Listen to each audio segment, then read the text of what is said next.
How you doing there? Welcome back to Babylon Talmud. Today we're studying Daf Chav Zayin, Daf 27 of Masechta Sotah. Friends. Today we finished the fourth parak of Masechta Sotah. We're talking about Sotah kind of stuff, and then we start the fifth parak of Masechta Sotah. Friends, let me tell you something. The fifth parak of Masechta Sotah is not exactly a walk in the park. Let me tell you that. It's not exactly a walk in the park. But today it won't be so hard. It gets a little bit tricky. Tuma and Tara. Friends, they say the first half of Masechta Sotah is very difficult. Let me tell you something. If somebody tells you the first half of Masechta Sotah is very difficult, tell them that the 29th daf is much more difficult. Alright. You look like a big Talmud Chacham. Right? They'll say, the first daf of Sotah is hard. You say, no, the 29th one. Ooh, 29th. Big Talmud Chacham over here. Alright. Fine. Maybe if they say the first half of Masechta Sotah is hard, it means maybe they never got past the first one. It's like, this is hard. Okay, I'm going to do something else. Let's go weiter. Alright, we're going to start at the very bottom of Daf Chavav Mud Beis. Omer Shmuel. It says Shmuel. Yisa Adam. Top of Chav Zayin Amud Aleph. Duma. Val Yisa Baz Duma. A fellow should marry a woman of what's it called when you have a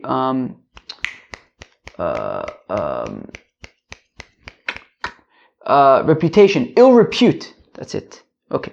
A fellow should marry a woman of ill repute, and he should not marry the daughter of a woman of ill repute. That apparently it's public knowledge. It's an open secret, public knowledge, that she has relationships with many men. Right, that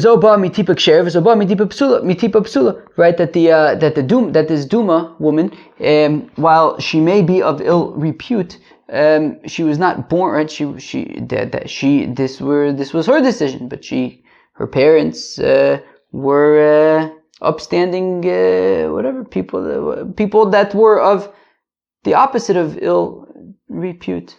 But her daughter, on the other hand, comes from her, and she is of ill repute. So sort of her drop of zera that made her the Duma was kosher, but her daughter's comes from her, which we're assuming is not as stark. Alright, let's go weiter. Rabbi Yochanan says, Fakert. Yisa Adam Baz Duma, Vayisa Duma. He should marry the daughter of the Duma, but not the Duma herself. Shezo omedes b'chezkas kashrus, v'zo ein omedes b'chezkas kashrus. Because the daughter, we have every reason indicates that she is kshir. The mother, meaning that she's living a life that we are approving. Meaning the mother is not living a life that is preferred, but the daughter is. So marry the daughter, not the mother. Meisve, we have a kasha. However, we have a brayse that says no se adam duma. That the brayse says that a person should marry a duma. So it's a kasha, and Rabbi Yochanan says that he should marry the bas duma. But my Rava says that's not really a very reliable brayse as is, because v'tizbra no se lichatchila. The brayse says no se adam duma. A person should marry a duma. Why should a person marry a duma if he could marry somebody who's not a duma? So clearly, when it says no se adam duma, that's inaccurate, right? And like im nasa, rather you have to understand it to mean if a person marries a duma. Well, therefore, just like you have to change no se adam to im nasa, so tininami bas duma. So change around the whole thing, right? And so instead of saying no se adam duma, say im nasa bas duma. So keilu, if you have to make a choice between a duma and a bas duma, so prefer the bas duma. V'hochsa, and the halacha is yisa adam bas duma v'yisa duma. That a person should marry the daughter of a duma, but not a duma. The Tani Rav Tachlifa bar my Rav Kamid Rababo. The Rav Tachlifa bar my Rav taught before Rababo. Isha mizana bonea ksherin, that even if a wife is having affairs, nonetheless, any children that she has, we assume are ksherin, because rov be'ilos achar abal, because even if she's having an affair, most of her the intercourse that she's been having we assume was with her husband, and therefore we can assume that the child is ksher. But Rav Amram asked a kasha, but what if she was very, very ill reputed?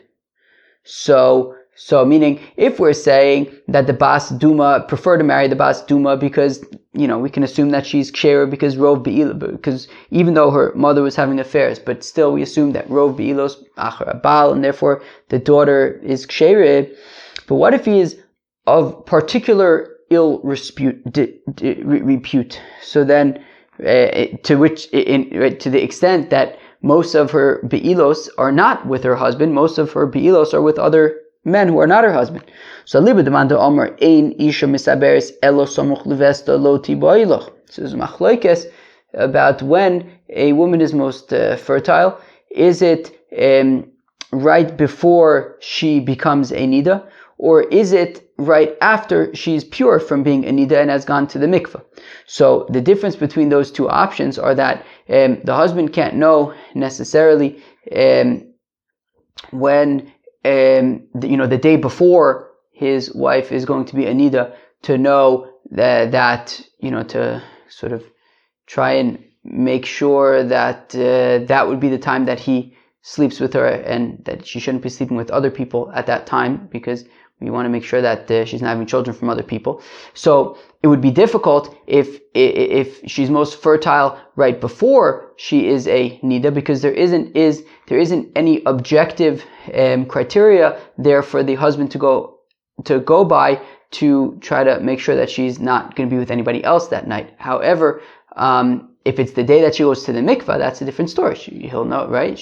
The day she goes to the mikvah, then he can try to make sure that he is with her that night and nobody else. So if you say ein isha misaberes elo samach levesta, if we say that a woman gets pregnant right before when she becomes a nida, so lo tibailach de lo yadaba velo mintalo. So the husband doesn't have objective criteria to know that is when she's most fertile, and to make sure that she's not being with anybody else that night. But kiti bailach, and therefore, if you have a woman who's right putza biyoser, particularly ill reputed, and the husband doesn't know when to sort of try to make sure that she's not with anybody else, so yeah, we have to be concerned that the daughter is not from her husband. However, but if you say that a woman becomes pregnant right after she goes to the mikveh, after being a nida,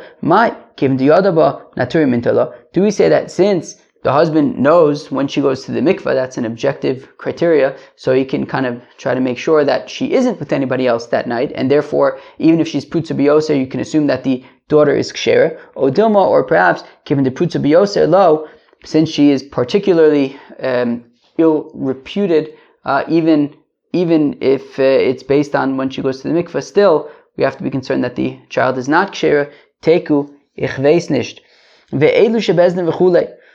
So we said that in the following examples, bezdin is mekane for the wife. Bezdin does the kinui.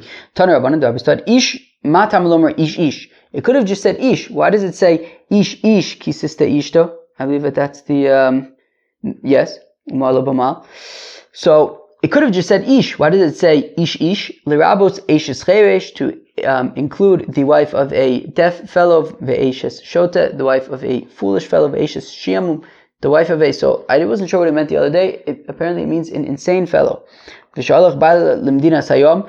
that her husband is traveling someplace, he's away, or he's in jail. In all these cases, because it says ish ish, it includes these other cases that Bezdin warns her on behalf of the husband. Lefosam ksubasan, so that, and then if she secludes herself after that, she will not receive her ksuba. Yachol af lashkosan. Is it possible that Bezdin can even make them drink? That Bezdin can even make them drink. So, right, the bitter waters. No, the pasuk says the husband needs to bring his wife, and therefore Bezdin can't make her drink the bitter waters. Rabbi Yossi says no, it's even to make her drink the bitter waters. When her husband comes out of jail, so then he goes to the Beis Hamikdash and she drinks the bitter waters. So Bezdin can, according to Rabbi Yossi, Bezdin can warn her. And if she then secludes herself, so they can't make her drink right now, but when her husband gets out of jail, so then she'll drink the bitter waters. But Micah, forget what's the machlokes between the Tanakam and Rabbi Yossi? Rabbanan savrei b'inun v'kinei v'hevi. So the rabbis hold you need v'kinei v'hevi, right? That it's that when it comes to drinking the bitter waters, it's the husband warns her and the husband brings her. Rabbi Yossi says no, it's okay that even if the husband's not the one who warned her, the Bezdin warned her, the husband can nonetheless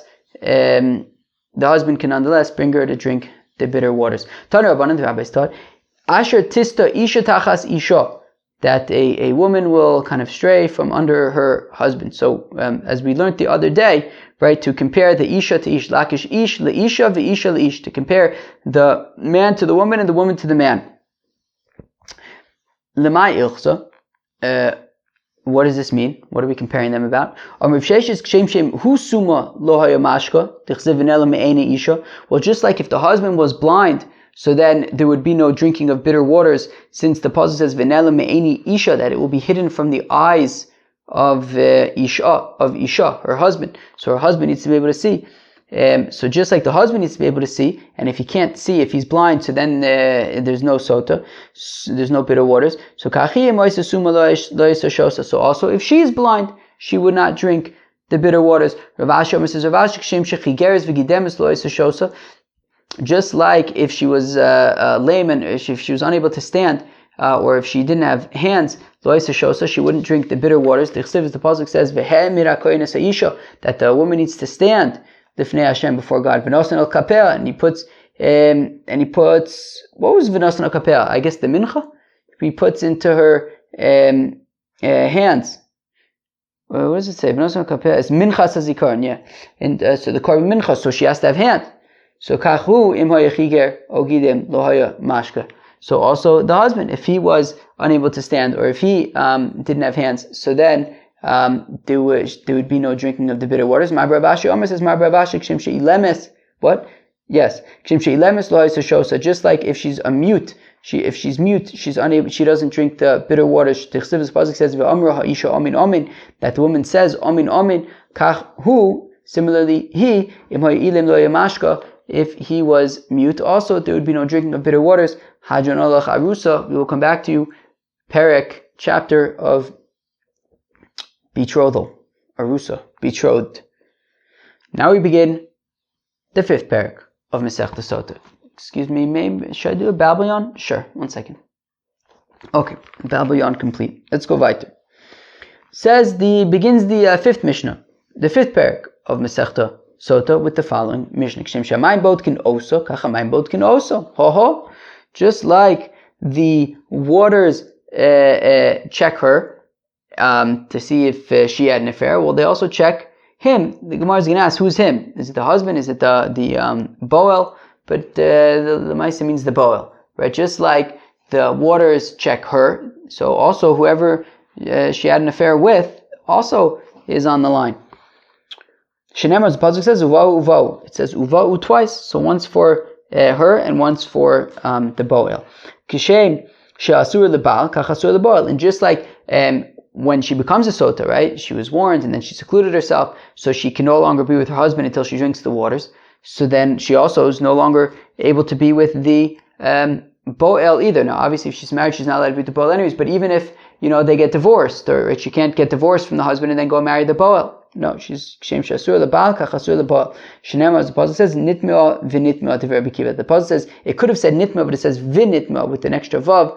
So we learn out the Baal as well as the Baal. That's Rabbi Akiva's opinion that he learns out from the extra Vav. Amr Rabbi Yeshua, Kachai Dorish Zechariah ben Akatzav. Now Rabbi Yeshua quotes Zechariah ben Akatzav, who quotes Rebbe. Rebbe Omer Shnei Paimim Amurim B'Parsha Nitma V'Nitma. So Rebbe doesn't learn out from the Vav, he learns out from two separate words, right? Meaning, yes, one of them has a Vav, but meaning they're two separate. One pasuk has the word Nitma, the other pasuk has the word V'Nitma. So two separate words, Echad the Baal, Echad the Baal. One of them referring to the Baal, the other referring to the Baal. But Bayom, on that day, which day? Who could tell me which day? On the day back in Masechta Brachis, when the whole story with Rabbi Gamliel and Rabbi Yoshua, and Rabbi Gamliel was removed from being the Nasi, and Rabbi Elazar ben Azariah, and they brought all the people to the Beis HaMedrash, and it says that there was no halacha that day that didn't have a resolution. So on that day, Bo Bayom, on that day, Darsh Rabbi Akiva Darshan, Uchli Cheres Asher Yipol Meim El Tocho Ho. The pasuk says if you have a kli cheres, so for example, if you have an oven is a kli cheres. Asher yipol meim al tocho, and a dead sheretz falls into the oven. So once it goes into the airspace of the oven becomes right. So the sheretz is an avatuma. The oven becomes a rishon atuma. So kol asher besocho yitma. And then if you have bread in the oven, then the oven's going to be mitame the bread to be a sheni. Okay, so the sheretz is an avatum. It's mitame the oven to be a rishon l'tumah. The oven is then mitame the bread to be a sheni l'tumah. Now, eno omer was a kol shebesocho yitma. Eno omer tameh doesn't say everything that's in the oven, i.e., the bread, is tameh. Ela yitma. It means yitma l'tameh acherim. That the bread doesn't just become a sheni. It's able to be mitame other things. It could make a shlishi, which we know is which we assume to be by Truma. So the Tamei Cherem limed al kikar sheni. So we see from this pasuk that a bread that's a sheni, or really any ochlin that's a sheni, shemitamis shlishi, can make a shlishi. So from this pasuk we see that there's a concept of a shlishi latuma as well. Amar Rabbi Yeshua, says Rabbi Yeshua, miyigale offer beinecha Rabbi Yochanan ben Zakkai ho. So Rabbi Yeshua, who was one of the students of Rabbi Yochanan ben Zakkai, he says, Rabbi Yochanan ben Zakkai, if only we could reveal the dirt from your eyes so that you could see what Rabbi Akiva just darshaned, Sha'isa Omer, because you, Rabbi Yochanan ben Zakkai, would say, that Rabbi Yochanan ben Zakkai, you were so concerned that at some point in the future, people would say that there's no concept of a shlishi l'tumah because there's no pasuk to teach so. Right? Maybe lo mikra min Torah sheutame. And here we have Rabbi Akiva, your student. Although I don't know, was Rabbi Akiva a student of Rabbi Yochanan ben Zakkai? I'm not sure. He was definitely a student of Rabbi Yeshua, who was a student of Rabbi Yochanan ben Zakkai. But anyways, so says Rabbi Yeshua, if only Rabbi Yochanan ben Zakkai would be able to see this drasha of Rabbi Akiva, Sheutame shenemar kol asher b'socho yitma, who learns that from kol asher b'socho yitma, that the bread becomes a sheni, but not just that it becomes a sheni, yitma, it can make a shlishi. So we have a verse that teaches the concept of shlishi l'tumah, and Rabbi Yochanan ben Zakkai, you're concerned that in the future, the future generations would say that there's no concept of shlishi l'tumah because we don't have a pasuk. Here is Rabbi Akiva, who actually shows that there is in fact a pasuk for it. Bobayim Darsh Rabbi Akiva, on that same day, Rabbi Akiva darshaned, Umadosem Yichutz La'ir, and you'll measure outside of the cities of the Levites, as pas Kedma Alpayim Ba'am V'Gomer, 2,000 amis outside of the cities of the Levites. There were 42 cities of the Levites. Mikra Acher, and we have another pasuk that says, Omar Mikira Irvachutza Elef Amosavim, 1,000 amis outside of the Levite cities. Now you can't say that it's only 1,000 amas outside the city because another verse says 2,000 amas. You can't say it means 2,000 amas because we have the verse that says 1,000 amas. What do we do? It's a conundrum. So Rabbi Akiva says you can solve the conundrum by saying that, well, the first 1,000 amas outside of the Levite cities are open space, open areas. And the other pasuk is teaching the halacha that Tchum Shabbos is midoraisa according to Rabbi Akiva, and that Tchum Shabbos is 2,000 amas. So there's 1,000 amas outside of the Levite cities for recreational space, and then the pasuk is teaching that Tchum Shabbos is 2,000 amas. Rabbi Eliezer ben Osho, Rabbi Yossi Aglili Omer, Elef Amma Migrash, that 1,000 amas outside of the Levite cities was for recreational open space. Valpaim Amma Sodu Sucham, and the second 1,000 amas to make a total of 2,000 amas, right? 1,000 amas recreational, and then the next 1,000 amas was fields and vineyards and things like that outside of the Levite cities. Sounds very, very beautiful. Bayom Darash Rab Akiva. On that day, Rabbi Akiva darshan to Oz Yosher Moshe Uvnei Yisrael, that then Moses and the children of Israel will sing Es Hashir Azos LaHashem, this song to the Eibishter, Vayomru Lemor, and they said to say.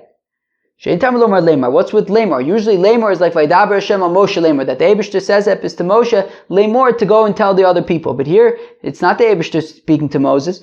So what's Lemor?